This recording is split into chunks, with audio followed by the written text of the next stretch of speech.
Le Malawi marque une étape historique avec l'ouverture officielle d'une unité de chirurgie cardiaque à l'hôpital adventiste de Blantyre. Des centaines de personnes sont baptisées dans toute la Colombie à la suite d'une campagne d'évangélisation qui se poursuit dans tout le pays. Au Fidji, des efforts collaboratifs sont menés pour lutter contre le diabète et élargir l'accès aux soins. ADRA, le bras humanitaire mondial de l'Église adventiste, est sélectionné par l'Agence des États-Unis pour le développement international pour diriger un projet de résilience alimentaire de 105 millions de dollars en République démocratique du Congo. Ces histoires et d'autres nouvelles pleines d'espoir, maintenant sur ANN.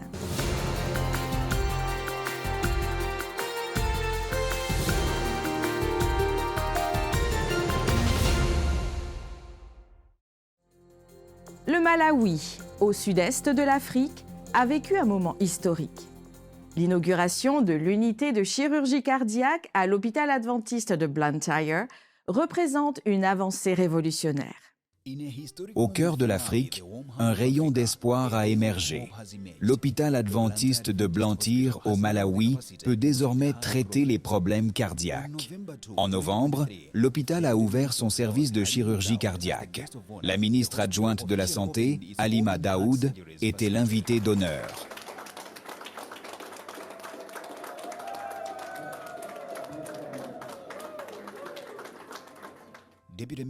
Elle a salué le dévouement de l'hôpital, reconnaissant ce changement majeur et affirmant qu'il a apporté un soulagement à de nombreux patients qui n'ont plus besoin de chercher des traitements coûteux à l'étranger, comme en Chine ou en Inde. Le gouvernement du Malawi dépense beaucoup pour envoyer ses malades en Inde ou en Afrique du Sud pour des chirurgies cardiaques.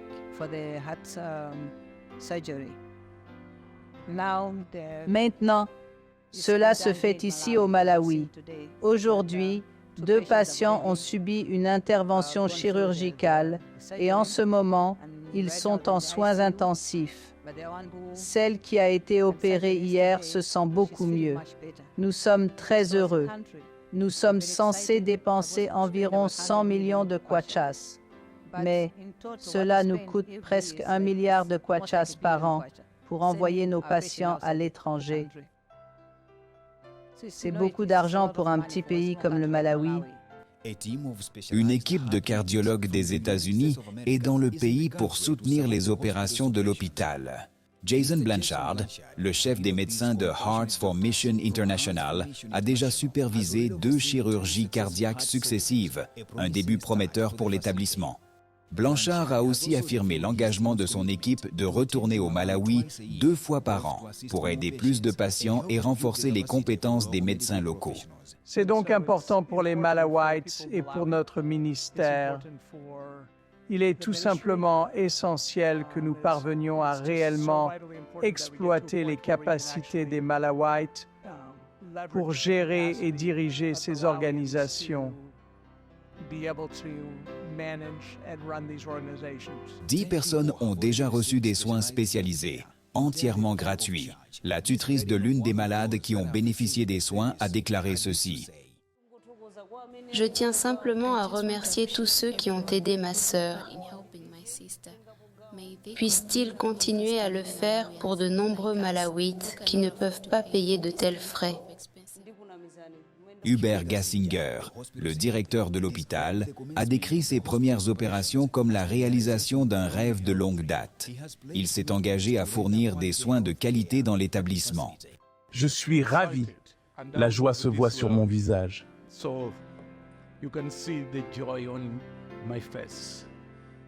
Car nous sommes capables de faire venir ces personnes ici pour travailler avec le ministère afin que les Malawites accèdent à ce rare service. C'est bien pour notre pays. C'est bien pour notre pays. Vous n'avez plus à vous battre pour chercher ces services. Quand ils sont définitivement établis ici, C'est ce que nous voulons. En attendant, des camps seront mis en place. Les patients accéderont à ce service 2 fois par an pendant les 3 prochaines années. Par la suite, nous nous attendons à ce que vous veniez ici pour y rester. Des personnes vont mettre cela en place. Nous devons donc examiner l'équipement, le personnel et la logistique pour que cela se produise. Cela inclut également la construction et les infrastructures où tout ceci sera possible. En attendant, des camps feront l'affaire. Le pasteur Nyirenda, président de l'Église adventiste du 7e jour au Malawi, a souligné que prendre soin des malades est un pilier de la foi chrétienne, et c'est ce qui a motivé la création de cette installation vitale. Extrêmement ravi. Vraiment ravi car c'est la première fois que cela se déroule au Malawi. Et à l'hôpital adventiste Blantyre, enchanté en effet, Jésus a fait 3 choses. Il a enseigné, prêché et guéri. C'est pourquoi c'est œuvre que Jésus a accomplie. Pendant des années, le Malawi a supporté le fardeau financier d'envoyer ses citoyens à l'étranger pour des chirurgies cardiaques. Maintenant, le fardeau sur le système de santé se soulage enfin, et l'hôpital est prêt à accueillir des patients d'autres pays, répandant la guérison à travers le Malawi et dans le monde entier. Peter Mwamba de Blantyre au Malawi pour INN. Le sommet de la communication a réuni plus de 180 communicateurs adventistes et producteurs de médias de la division interaméricaine. Il a mis en évidence l'utilisation de la cinématographie comme outil précieux pour l'évangélisation. Débutant par de courts entretiens, des panels de discussion, des activités interactives, des rubriques spirituelles, des sessions de prière entre autres, des communicateurs et des producteurs de médias des 24 unions interaméricaines de l'Église adventiste du 7e jour, des chants et des centres de médias, le sommet de la communication s'est terminé par une présentation des nouvelles productions, des projets de films et de la nécessité de maximiser les opportunités de partager l'Évangile par des moyens créatifs. L'une des discussions portait sur le cinéma en tant que plateforme évangélique pour partager l'Évangile avec les autres. Advent Health et Orlando Magic ont collaboré avec Un Habitat pour l'Humanité pour construire une nouvelle maison dans le but d'assister la communauté de la Floride centrale. Tom Johnson nous en dit plus. Advent Health et Orlando Magic travaillent ensemble avec Habitat for Humanity pour réaliser des rêves. J'ai le plaisir de vous inviter à remettre les clés à Tanisha.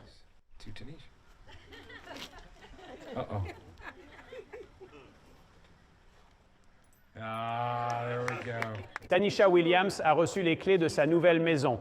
Les bénévoles d'Advent Health et d'Orlando Magic ont aidé à la construire. Il s'agit de la 2e maison Habitat for Humanity, construite en partenariat. La première date de 2021. Une autre maison est prévue lors de la prochaine saison de la NBA. Nous sommes fiers de nous associer avec le Orlando Magic sur quelque chose d'important dans la communauté, comme le logement. C'est un besoin énorme en Floride centrale et nous sommes heureux de pouvoir aider de cette manière. Des efforts de collaboration sont entrepris pour lutter contre le diabète et étendre l'accès aux soins à Fidji. Lors d'une campagne de sensibilisation, les adventistes du 7e jour se sont associés au gouvernement fidjien pour s'attaquer aux problèmes urgents du diabète. Le vice-premier ministre Bimam Prasad a souligné la gravité de la situation en déclarant « À Fidji, le diabète à lui seul cause 1/4 des décès, ce qui est considérable, et il représente environ 1500 décès par an, soit le taux le plus élevé au monde. Ce constat est très alarmant. » La campagne, orchestrée par Diabetes Fidji, en collaboration avec la clinique Hope, le ministère des services médicaux de Fidji et les partenaires internationaux tels que ADRA Australie, s'est déroulé pendant une semaine enrichie par des programmes éducatifs et des services sanitaires dans le but de sensibiliser et d'offrir une assistance médicale vitale. Parallèlement, une équipe médicale de l'Église adventiste Granite Hilltop de Sacramento en Californie a effectué une mission au campement de Deba en fournissant des soins médicaux essentiels. Ces services comprenaient des interventions chirurgicales mineures, des traitements dentaires et des soins oculaires qui ont bénéficié à de nombreux Fidjiens ayant besoin de soutien médical. Pendant ce temps, la mission adventiste du 7e jour de Fidji a présenté le projet d'ouverture d'une nouvelle clinique à Nakavika, à Namosi. Financée par l'Église américaine, la future clinique sera dotée de salles de consultation, d'une unité chirurgicale et d'installations pour les patients en convalescence. L'Église adventiste de Visayas occidental, aux Philippines centrales, initie la mission du nord-ouest de Panay dans le cadre d'une organisation stratégique. L'Église adventiste du 7e jour dans les Visayas occidentales a subi une réorganisation stratégique, aboutissant à la naissance de la mission du nord-ouest de Panay. Cette nouvelle mission, relevant de la Fédération des Visayas occidentales, est désormais le principal centre des initiatives adventistes dans les provinces d'Aklan et d'Antique, aux Philippines. Elle recherche une approche plus ciblée dans la diffusion du message du salut en Jésus-Christ pour préparer les communautés à son retour imminent. Le pasteur Kerry Estrebilla, président de la Fédération des Visayas occidentales, exprime sa gratitude envers la division du Sud de l'Asie et du Pacifique et l'Union de fédérations des Philippines centrales pour leur soutien essentiel dans la réalisation de cette réorganisation. Chacun a une histoire et chaque histoire mérite d'être entendue. Dans le podcast des Portraits ANN d'aujourd'hui, Alyssa Truman interviewe Samuel Neves, le directeur associé du département de la communication à la Conférence générale des Adventistes du 7e jour. Restez à l'écoute pour visionner un extrait de cet entretien inspirant. J'ai toujours été un enfant désagréable d'une certaine façon. Donc, quand mes parents ont remarqué que j'avais une carrure assez imposante par rapport aux autres enfants de mon âge, ils ont réalisé qu'il serait très facile pour moi d'avoir cette personnalité agressive et de devenir une brute. Donc, ils ont trouvé un moyen de m'aider à éviter d'être une brute. Mon père était longtemps dans l'armée. Il en connaissait un rayon sur les brutes. Il a dit, « Voilà ce que tu vas faire quand tu vois quelqu'un qui est taquiné par d'autres garçons, parce que ce sont toujours des garçons, eux qui font ça. Assure-toi de les protéger, place-toi entre les agresseurs et les victimes. C'est enseigner ce que j'ai appris, c'est les inviter à faire partie de ma vie. Quand quelqu'un se débat à la maison avec son mariage et tout ce qui s'ensuit, ils viendront passer le week-end chez moi. Ils voient ma femme et moi avec tous nos défauts, nos échecs et nos difficultés. Et à la fin du week-end, ils repartent chez eux. Ça en vaut la peine. Comment est-ce que tu mets ça dans un sermon? Tu ne peux pas. Il n'y a aucune parole qui serait plus puissante que d'inviter quelqu'un à vous observer dans votre propre vie. Et la chose que vous pouvez faire qui aura le plus d'impact est d'être un mentor pour les autres. Je calcule que pour chaque heure de mentorat pendant laquelle vous apprenez à quelqu'un à faire ce que vous savez faire, vous économisez 100 heures sur 10 ans. Donc, si vous voulez accomplir davantage, le moyen le plus rapide et le plus efficace est d'enseigner ce que vous savez faire. Bien sûr, ils ne le feront pas aussi bien que vous au départ. Mais après cette baisse de performance, quand ils recommencent, ils peuvent probablement le faire beaucoup mieux que toi. Et c'est ce que vous voulez. Vous voulez que les personnes qui viennent après vous fassent mieux, plus rapidement et plus efficacement que vous ne l'avez fait. Et si vous êtes capable de toujours répéter cela, alors Dieu peut vous utiliser sans limite. Pour suivre l'intégralité de cet entretien et d'autres histoires inspirantes, Rendez-vous sur la chaîne anglaise d'ANN sur YouTube. L'évangile de l'espoir avance même au milieu de la guerre. Ce qui est impossible pour les hommes est possible pour Dieu. C'est ce que nous verrons dans cet épisode, le dernier rapport sur la campagne Christ pour l'Europe. Même le festin lors du couronnement du roi Charles est devenu un terrain fertile pour les graines du royaume de Dieu. À première vue, il semblait impossible d'organiser des réunions d'évangélisation à Brixton, en Angleterre. Cependant, l'Église a profité d'une opportunité unique dans une vie. Le Saint-Esprit les a poussés à partager des invitations. Elles s'avaient liées simplement à se mêler à la foule lors d'une fête de rue pour le couronnement du roi Charles et à semer les graines pour le royaume de Dieu. L'histoire qui suit m'a profondément touchée.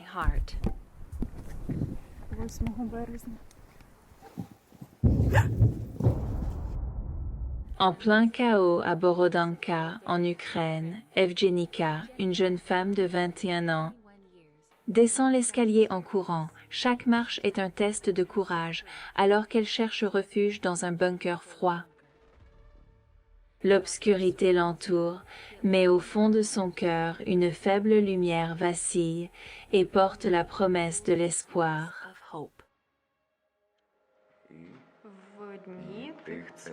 Il y a 2 ans, à Boucha, près de Kiev, elle a rencontré Ilya, un évangéliste travaillant pour Voice of Hope de la Radio mondiale adventiste en Ukraine. Elle n'avait jamais entendu parler de cette radio, et Ilya a commencé à partager Dieu et la Bible avec elle. Ils sont allés à l'église ensemble, et il l'a invitée sur la station ukrainienne de la Radio mondiale adventiste.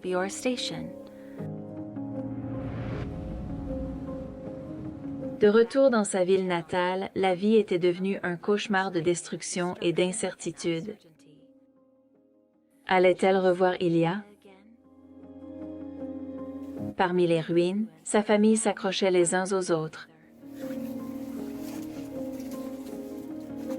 À cette époque, je me suis rapprochée de Dieu, car je priais tout le temps, même pendant mon sommeil. Nous étions bombardés. De nombreuses personnes ont été blessées. Tout le monde n'a pas pu quitter la région. Mais avec de l'aide et des prières, elle et sa famille ont réussi à s'échapper et elle a pu retrouver Ilya.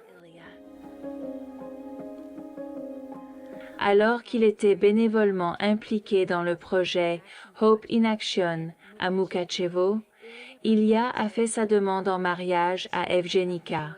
Et les deux ont partagé leur bonheur même en pleine guerre. Pendant la campagne Christ pour l'Europe, où les orateurs de la Radio mondiale adventiste prêchaient, le couple écoutait. Lorsque le pasteur Dwayne McKee a fait un appel, Evgenika a décidé de donner sa vie à Jésus et a été baptisée dans l'Église adventiste en juillet 2023. Le semi-remorque Hope in Action de AWR est dévoué à répondre aux besoins physiques et spirituels des réfugiés en Ukraine en offrant des services médicaux, des programmes pour enfants et des émissions de radio. Ilya et Evgenika y sont impliqués. Éditrice de la Radio mondiale adventiste en Ukraine, elle transmet cet espoir qui l'a toujours soutenue. L'esprit inébranlable d'Evgenika et d'Ilya prospère, canalisé grâce à Christ pour l'Europe. Merci AWR de m'avoir redonné espoir et de m'avoir offert l'occasion de le partager avec d'autres personnes dans l'adversité. Christ pour l'Europe, quelle initiative incroyable, et cela ne fait que commencer. De l'émission au baptême, c'était AWR 360. ADRA, l'agence humanitaire adventiste, a été choisie par l'Agence des États-Unis pour le développement international, l'USAID, pour diriger un projet de résilience alimentaire de 105 millions de dollars en République démocratique du Congo. Le Congo est un pays d'Afrique centrale. Malgré sa richesse en ressources naturelles, il fait face à des défis tels que la pauvreté généralisée et les problèmes de santé publique. Le projet, dirigé par l'ONG adventiste, est nommé Tudianzele, ce qui signifie « travaillons pour nous-mêmes » dans la langue locale, vise à fournir une alimentation durable et une éducation en nutrition à plus de 244 000 familles défavorisées dans la province du Kasai. En se concentrant sur les groupes vulnérables tels que les femmes enceintes, les mères allaitantes et les enfants malnutris, l'initiative vise à améliorer les moyens de subsistance, à promouvoir une agriculture intelligente adaptée au climat et à renforcer les opportunités d'emploi dans la région. En Italie, une maison de retraite célèbre son 40e anniversaire en tant qu'initiative sociale vitale de l'Église adventiste du 7e jour, dédiée à fournir des soins aux personnes âgées. La célébration a marqué 4 décennies de compassion. Le directeur, Fabian Nicolaus, met l'accent sur l'excellente réputation de Casa Mia et sa relation avec les autorités locales pour répondre aux besoins des personnes âgées à Forlì, en Italie. Actuellement, Casa Mia vit les dernières étapes de la création d'un centre spécialisé pour les personnes atteintes de maladies neurodégénératives, telles que la maladie d'Alzheimer. L'établissement témoigne d'un engagement envers l'évolution des services de santé. Fondé à la fin des années 1970, il a constamment évolué en restant fidèle à ses principes et en s'adaptant aux nouveaux besoins de ses résidents. Affiliée au service de santé régional, la maison de retraite s'intègre également au réseau AdventCare en Europe, en s'alignant sur le message adventiste de santé pour fournir des soins holistiques et du bien-être aux personnes âgées, tant sur le plan physique que spirituel. Des centaines de personnes sont baptisées dans toute la Colombie à la suite d'une campagne d'évangélisation qui se poursuit à travers le pays. Dans l'Union du Nord de la Colombie, 370 personnes ont été baptisées à Cúcuta après la série d'évangélisation « Il est écrit ». L'événement a eu lieu sur 12 sites différents, avec le soutien des pasteurs et de 40 ouvriers de l'Église adventiste du 7e jour. Le pasteur Robert Costa a dirigé les réunions en mettant l'accent sur le thème « N'abandonne jamais, il y a encore de l'espoir ». Ces rencontres ont été marquées par des témoignages de transformation et de foi, avec plus de 1600 personnes participant au quotidien. Dans l'Union du Sud de la Colombie, la caravane évangélique a commencé à Ibagué et a conduit à 128 baptêmes. Elle se poursuivra dans d'autres villes du sud de la Colombie.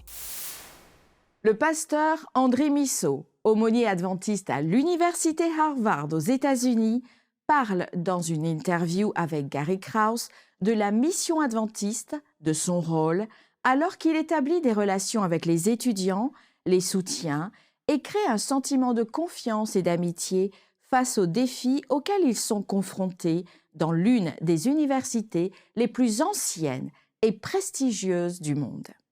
L'aumônier reconnaît que les perspectives du monde sont diverses à Harvard et il aborde les défis auxquels les étudiants adventistes peuvent être confrontés lorsque leurs croyances sont remises en question. Surtout si les étudiants ont suivi une éducation adventiste la majeure partie de leur vie.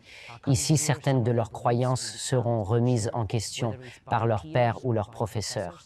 Donc nous essayons d'entrer en relation et d'avoir des conversations, de demander quels sont leurs défis, quelles opinions et croyances ont été remises en question par les gens d'ici, et simplement essayer de mieux les comprendre et voir ce que nous pourrions faire pour que l'étudiant continue d'avancer face à ces défis et d'être fort dans sa foi.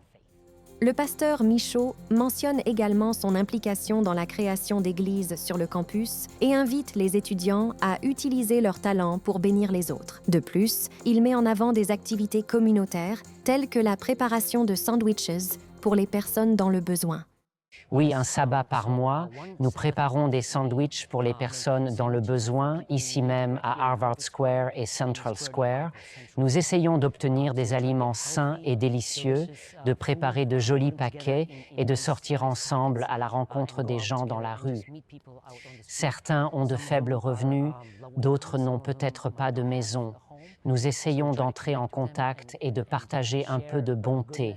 l'amour de Dieu et de leur demander leur sujet de prière. Nous impliquons les étudiants dans ce genre de projet. Il encourage les étudiants de l'Église adventiste du 7e jour à être des témoins sur le campus et souligne le rôle de l'Église dans l'accueil et la connexion avec des personnes de milieux divers. Le pasteur Michaud exprime l'espoir que les étudiants approfondissent leur relation avec Dieu, relèvent les défis et deviennent plus tard des dirigeants axés sur l'implantation d'églises saines. Tout d'abord, nous aimerions que les étudiants aient une connexion plus profonde avec Dieu pendant leur séjour ici.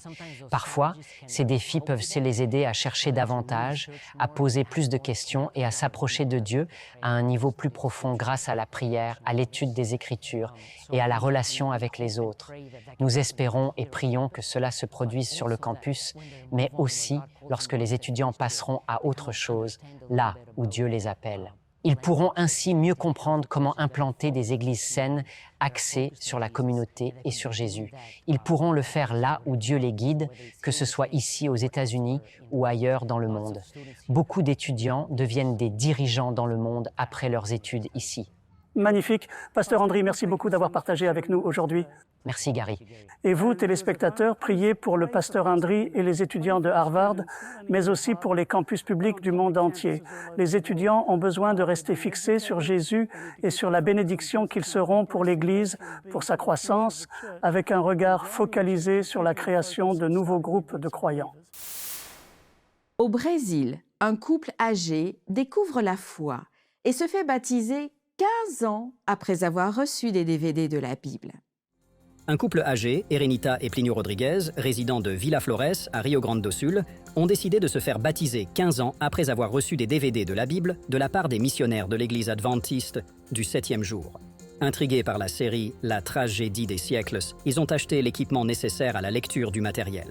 Au fil des années, ils ont découvert et soutenu la chaîne de télévision Novo Tempo et ils ont exprimé leur intérêt pour une visite, ce qui a conduit à une rencontre avec le pasteur Charles Vega et sa femme, Ana Lucia. Le couple a été baptisé à Curitiba, Paraná, lors du concile annuel ayant pour thème « Une église vivante », qui mettait l'accent sur l'importance d'une église active dans la diffusion du message de l'Évangile. Le concile annuel a réuni des participants des 3 États du Sud qui ont évalué les rapports, défini les stratégies missionnaires pour l'année suivante et mis l'accent sur la dynamique et l'activité de l'Église vivante. Merci d'avoir suivi ANN. Rejoignez-nous la semaine prochaine pour plus de nouvelles du siège de l'Église adventiste du 7e jour. Saviez-vous que l'Église adventiste du 7e jour a une chaîne YouTube où vous pouvez regarder ANN Vidéo, ANN in Depth et plein d'autres vidéos étonnantes sur la prophétie, la santé et l'étude de la Bible?